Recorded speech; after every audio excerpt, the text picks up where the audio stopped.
বাপেকৰ নাম লৈ ৰাজনীতি কৰিব নালাগে, নিজৰ ভৰিৰ ওপৰত নিজে থিয় হ'ব লাগে। যে তৰুণ গগৈয়ে কেতিয়াবা নিজৰ ল'ৰাক বিদেশী ৰাষ্ট্ৰৰ নাগৰিক কৰিলে। ৰাজনীতি তেজেদি নহয়, ৰাজনীতি পৰিশ্ৰম আৰু কষ্ট দি নিৰ্ধাৰণ হয়। দেউতাকৰ পৰা ডিৰেক্টলি যদি কোনোবা পলিটিচিয়ান হৈ যায়, তেতিয়াহ'লে ক'ৰবাত নহয় ক'ৰবাত এক্সিডেণ্ট হ'ব। কিন্তু যে ফেমিলি ৰাজনীতি মানুহে এবাৰ বোলে ধুনীয়া এইটো অমুকৰ ল'ৰা, গতিকে বাপেকৰ দৰে হ'ব বুলি এবাৰ ভোট দি দিয়ে। কিন্তু এটা সময়ত মানুহৰ আমুৱাই যায়।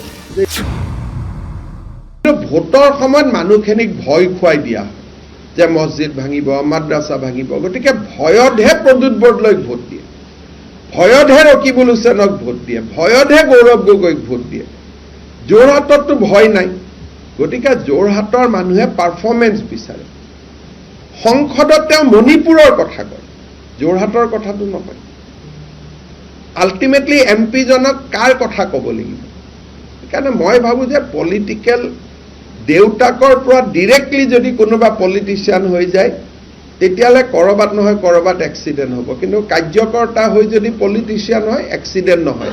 মই কাকো নাম ধৰি কোৱা নাই, কিন্তু মই য়ং পলিটিচিয়ানসকলক ক'ব খোজোঁ, বিশেষকৈ যাৰ দেউতাক পলিটিচিয়ান, তেওঁলোকে দেউতাকৰ লিগেচিটো বাদ দি নিজে কাৰ্যকৰ্তা হৈ, যে যুৱ মৰ্চা কৰিলোঁ, মহিলা মৰ্চা কৰিলোঁ, ভাৰতীয় জনতা পাৰ্টি কৰিলোঁ, এসময়ত MLA খেলিলোঁ।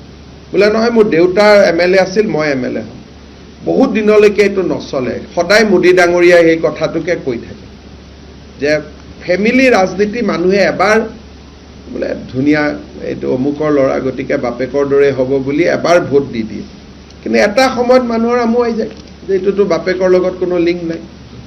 কাৰণ মইতো নাভাবোঁ যে তৰুণ গগৈয়ে কেতিয়াবা নিজৰ ল'ৰাক বিদেশী ৰাষ্ট্ৰৰ নাগৰিক কৰিলে। গতিকে তৰুণ গগৈটো সকলো হ'ব নোৱাৰে, সকলোতো প্ৰফুল্ল মহন্ত হ'ব নোৱাৰিব, সকলোতো হিতেশ্বৰ শইকীয়া হ'ব নোৱাৰে, সকলোতো শৰৎ সিংহ হ'ব নোৱাৰে।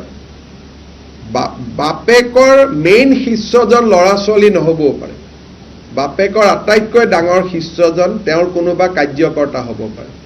গতিকে ৰাজনীতি তেজেদি নহয়, ৰাজনীতি পৰিশ্ৰম আৰু কষ্ট দি নিৰ্ধাৰণ হয়। এইটো মই কাকো ব্যক্তিগতভাৱে কোৱা নাই, সকলো য়ং পলিটিচিয়ানক মই ক'ব খুজিছোঁ যে বাপেকৰ নাম লৈ ৰাজনীতি কৰিব নালাগে, নিজৰ ভৰিৰ ওপৰত নিজে থিয় হ'ব লাগে।